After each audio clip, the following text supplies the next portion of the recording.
Hello friends, welcome back to my channel. ഇന്ന് നമ്മൾ നോക്കാൻ പോകുന്നത് പാവപ്പെട്ട കർഷകരുടെ ചോര കുടിക്കുന്ന ഒരു ബാങ്കിംഗ് വ്യവസ്ഥിതിക്കെതിരെ ഒരു സാധാരണക്കാരൻ നടത്തുന്ന വമ്പൻ പ്രതികാരത്തിന്റെയും കള്ളപ്പണം തട്ടിയെടുക്കലിന്റെയും കഥയാണ്. കാര തിയേറ്ററുകളിൽ വൻ ചലനം സൃഷ്ടിച്ച കട്ടമാസും ഒപ്പം കണ്ണീരും നിറഞ്ഞ ഈ സിനിമയുടെ കംപ്ലീറ്റ് കഥയിലേക്ക് നമുക്ക് നേരിട്ട് പോകാം. കഥ തുടങ്ങുന്നത് 1990 തൃച്ചിയിലെ തിരുവെരുമ്പൂർ എന്ന ഗ്രാമത്തിലാണ്. നമ്മുടെ നായകൻ കാരാസ്വാമി എന്ന കാര ഒപ്പം അവന്റെ കൂട്ടാളി മുരുകേശനും കറന്റ് കമ്പിയിലെ ലൈൻമാൻമാരുടെ വേഷം കെട്ടി ആ നാട്ടിലെ ലോക്കൽ MLA വീട് കൊള്ളയടിക്കാൻ പ്ലാൻ ചെയ്യുകയാണ് രണ്ടുപേരും. കാരാക്ക് ഇതൊരു താൽക്കാലിക പണി മാത്രമാണ്. കാരണം താൻ ജീവനതുല്യ സ്നേഹിക്കുന്ന സെല്ലി എന്ന പെൺകുട്ടിയെ കല്യാണം കഴിച്ച് ഇനി കള്ളത്തരമൊക്കെ ഉപേക്ഷിച്ച് എവിടെയെങ്കിലും പോയി സമാധാനമായി ജീവിക്കണം എന്നാണ് അവന്റെ ആഗ്രഹം. അതുകൊണ്ട് പൂട്ടുപൊളിക്കാൻ നിൽക്കുന്ന മുരുകേശനോട് കാര പറയുന്നു, ഇത് നിന്റെ ആദ്യത്തെ മോഷണം, എന്റെ അവസാനത്തേതും. പക്ഷേ വിധി അവിടെ കളി മാറ്റി. MLAയും കുടുംബവും പെട്ടെന്ന് വീട്ടിലേക്ക് തിരിച്ചെത്തുന്നു. വീട്ടിൽ ആളനക്കം കണ്ട് നാട്ടുകാരും കൂടുന്നു. മുരുകേശനെ എങ്ങനെയൊക്കെയോ മുകളിലേക്ക് കയറ്റി കാര രക്ഷപ്പെടുത്തിയിട്ടെങ്കിലും കാര അവിടെ വെച്ച് പോലീസിന്റെ പിടിയിലാകുന്നു. തിരുവെരുമ്പൂർ പോലീസ് സ്റ്റേഷനിൽ തലകീഴായി കെട്ടിത്തൂക്കി കാരയെ അവർ ക്രൂരമായി തല്ലിച്ചതയ്ക്കുകയാണ്. ഇതുകണ്ട് നെഞ്ചു പൊട്ടിക്കരയുന്ന സെല്ലി പോലീസുകാരോട് യാചിക്കുന്നു, അദ്ദേഹം തെറ്റുകാരനല്ല, കറണ്ട് കമ്പിയിലാണ് ജോലി ചെയ്യുന്നത് സാർ എന്ന്. പക്ഷേ ആ വേദനയ്ക്കിടയിലും കാര സത്യം വിളിച്ചു പറയുന്നു, സെല്ലി എന്നോട് ക്ഷമിക്കണം, ഞാനൊരു കള്ളനാണ്. അത് കേൾക്കുന്ന സെല്ലിയുടെ ലോകം അവിടെ തകരുകയാണ്. ഇതിനിടയിലാണ് ആ കേസ് അന്വേഷിക്കാൻ Trichy district police officer DSP Bharathan എത്തുന്നത്. 30 വർഷത്തെ സർവീസിന് ശേഷം റിട്ടയർമെന്റ് അടുത്തിരിക്കുന്ന ഭരതന് നാട്ടിൽ വലിയൊരു പേരുണ്ടാക്കി അന്തസ്സോടെ പടിയിറങ്ങണം എന്നൊരു അഹങ്കാരമുണ്ട്. അതിനായി അവനൊരു കടുങ്കൈ ചെയ്യുന്നു. MLAയുടെ വീട്ടിൽ നടന്ന ചെറിയൊരു മോഷണത്തെ വലിയൊരു വമ്പൻ കവർച്ചയായി മാറ്റി എഴുതുന്നു. ഭരതൻ തന്നെ കാരയെ വലിയ സാഹസപ്പെട്ട് പിടിച്ചതാണെന്ന് വരുത്തി തീർക്കുന്നു. അതുമാത്രമല്ല, ആ നാട്ടിൽ തെളിയാത്ത മറ്റ് 4 മോഷണ കേസുകൾ കൂടി കാരയുടെ തലയിൽ കെട്ടിവെക്കാൻ ഭരതൻ പ്ലാൻ ചെയ്യുന്നു. താൻ ചെയ്യാത്ത കുറ്റത്തിന് ഇത്രയും വലിയ അനീതി അനുഭവിക്കേണ്ടി വരുന്നതിൽ കാരയുടെ ഉള്ളിൽ കലിപ്പ് കയറുന്നു. സ്റ്റേഷനിൽ വെച്ച് കിട്ടിയ തക്കത്തിന് അവൻ ഭരതനെ ആക്രമിക്കുകയും അവിടെയുള്ള മണ്ണെണ്ണ വിളക്കെടുത്ത് എറിഞ്ഞ് ആ പുകമറയ്ക്കുള്ളിൽ നിന്ന് പോലീസിന്റെ കണ്ണുവെട്ടിച്ച് രക്ഷപ്പെടുകയും ചെയ്യുന്നു. കഥ ഇനി 6 മാസം മുന്നോട്ട് പോകുന്നു. വർഷം 1991.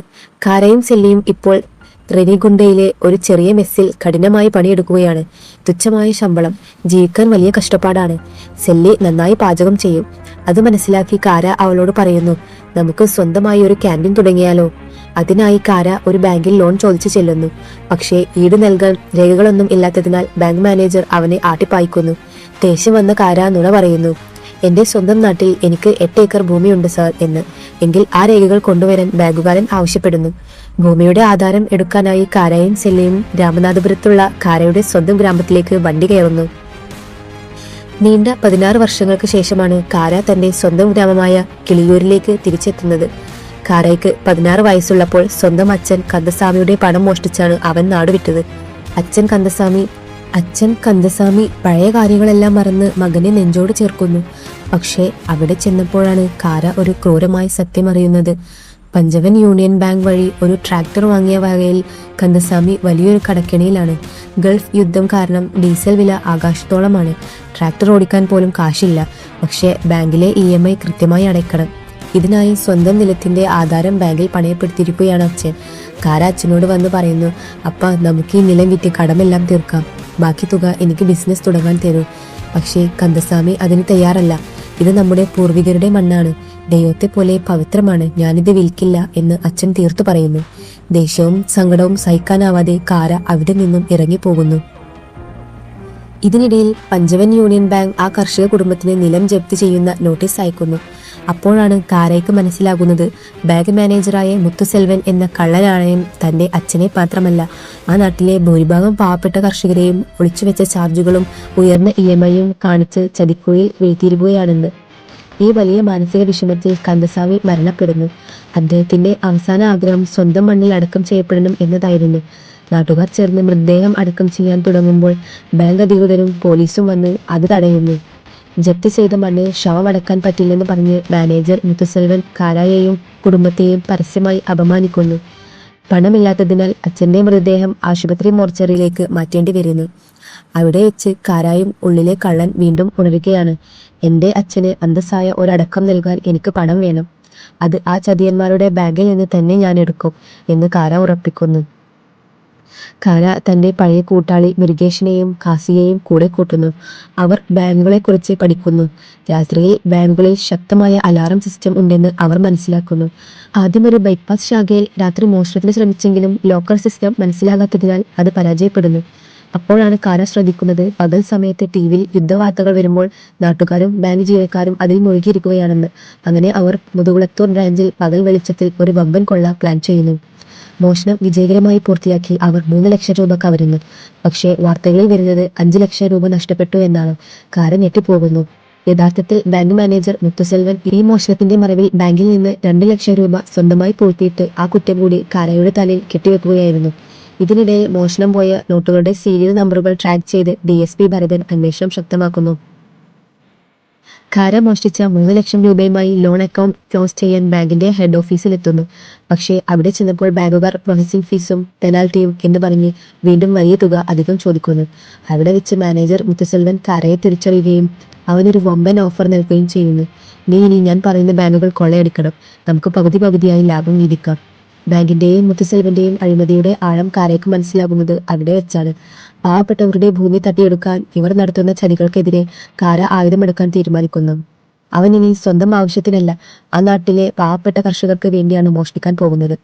തുടർന്ന് പാർത്തിപ്പനൂർ, അഭിരാമം, കമുതി തുടങ്ങിയ ബാങ്ക് ശാഖകളിൽ ഒന്നിനു പുറകെ ഒന്നായി കാര വമ്പൻ കൊള്ളകൾ നടത്തുന്നു. മോഷ്ടിക്കുന്ന പണം അവൻ കർഷകർക്ക് വീതിച്ചു നൽകി. അവരുടെ പണയരേഖകൾ ബാങ്കിൽ നിന്ന് തിരിച്ചു വാങ്ങി നൽകുന്നു. അങ്ങനെ കാര ആ നാട്ടുകാരുടെ രക്ഷകനായി സാക്ഷാൽ റോബിൻഹുഡ് ആയി മാറുന്നു. ഇതിനിടയിൽ മുത്തുസെൽവൻ കാരയെ ചതിക്കാൻ വേറെ കള്ളന്മാരെ വാടകയ്ക്കെടുക്കുന്നു.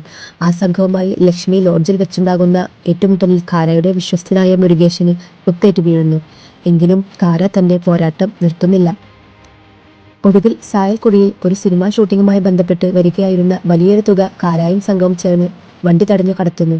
ആ പണം മുഴുവൻ ഉപയോഗിച്ച് നാട്ടുകാരുടെ ബാങ്ക് കടങ്ങളെല്ലാം അവൻ വീട്ടിൽ തീർക്കുന്നു. മറുപടിയായി DSP ഭരതൻ കാരായെ പിടിക്കാൻ കിളിയൂരിലേക്ക് വരികയാണ്. പക്ഷേ അവിടെ എത്തിയ ഭരതൻ കാണുന്നത് വിചിത്രമായ ഒരു കാഴ്ചയാണ്. കാര മോഷ്ടിച്ച പണം കൊണ്ടാണ് നാട്ടുകാർ അവരുടെ ആധാരങ്ങൾ തിരികെ വാങ്ങുന്നത്. ഈ മോഷണങ്ങളെല്ലാം പാവപ്പെട്ടവർക്ക് വേണ്ടിയായിരുന്നു എന്ന് ഭരതൻ തിരിച്ചറിയുന്നു. ഒടുവിൽ കാര തന്റെ അച്ഛന്റെ മൃതദേഹം മോർച്ചറിയിൽ നിന്ന് മാന്യമായി വാങ്ങി സ്വന്തം പൂർവികരുടെ മണ്ണിൽ വലിയൊരു ജനക്കൂട്ടത്തിന്റെ സാന്നിധ്യത്തിൽ അടക്കം ചെയ്യുന്നു.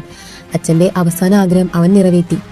അതേസമയം ഒരു ട്രാക്ടർ ഇടിച്ച് ഗുരുതരമായി പരിക്കേറ്റ മാനേജർ മുത്തുസെൽവൻ തന്റെ അഴിമതികളെല്ലാം സമ്മതിച്ചതിനു ശേഷം DSP ഭരതനാൽ കൊല്ലപ്പെടുന്നു. അതിനുശേഷം ഭരതൻ കാരായെ നേരിട്ട് കാണുന്നു. ഭരതന്റെ കയ്യിൽ തോക്കുണ്ട്. പക്ഷേ അവൻ കാരായെ അറസ്റ്റ് ചെയ്യുന്നില്ല. ഭരതൻ പറയുന്നു, ഇത്രയും ചെയ്ത് നിന്നെ ഞാൻ അറസ്റ്റ് ചെയ്താൽ നാട്ടുകാരുടെ കണ്ണിൽ നീ ഹീറോയും ഞാൻ വില്ലനുമാകും. എനിക്ക് വില്ലനാകാൻ താല്പര്യമില്ല. അതുകൊണ്ട് ഈ ബാങ്ക് കൊള്ളകളെല്ലാം നടത്തിയത് ചത്തുപോയ മാനേജർ മുത്തുസെൽവനാണെന്ന് ഞാൻ ഫയലിൽ എഴുതും. കേസ് തെളിയിച്ച വകയിൽ എനിക്ക് ക്രെഡിറ്റും കിട്ടും. ഭരതൻ അവിടെ നിന്നും മടങ്ങുന്നു. കാര തന്റെ പഴയ തെറ്റായ വഴികളെല്ലാം അവസാനിപ്പിച്ച് തന്റെ അച്ഛൻ ജീവനായി കണ്ട അതേ മണ്ണിൽ ഒരു കർഷകനായി ജീവിക്കാൻ തുടങ്ങുന്നതോടെ ഈ മനോഹരമായ സിനിമ ഇവിടെ അവസാനിക്കുകയാണ്. അപ്പോൾ ഫ്രണ്ട്സ്, പണവും പദവിയുമുള്ളവർ പാവപ്പെട്ടവരെ ചതിക്കുമ്പോൾ നിയമം കയ്യിലെടുക്കേണ്ടി വന്ന ഒരു കള്ളന്റെ ഈ കഥ നിങ്ങൾക്ക് ഇഷ്ടപ്പെട്ടു എന്ന് കരുതുന്നു. വീഡിയോയെക്കുറിച്ചുള്ള നിങ്ങളുടെ അഭിപ്രായങ്ങൾ താഴെ കമന്റ് ചെയ്യുക. അടുത്ത ഒരു കിഡ്ലൻ മൂവി സ്റ്റോറിയുമായി വീണ്ടും കാണാം. ലൈക്ക് ചെയ്യാനും ഷെയർ ചെയ്യാനും സബ്സ്ക്രൈബ് ചെയ്യാനും മറക്കല്ലേ. Thank you.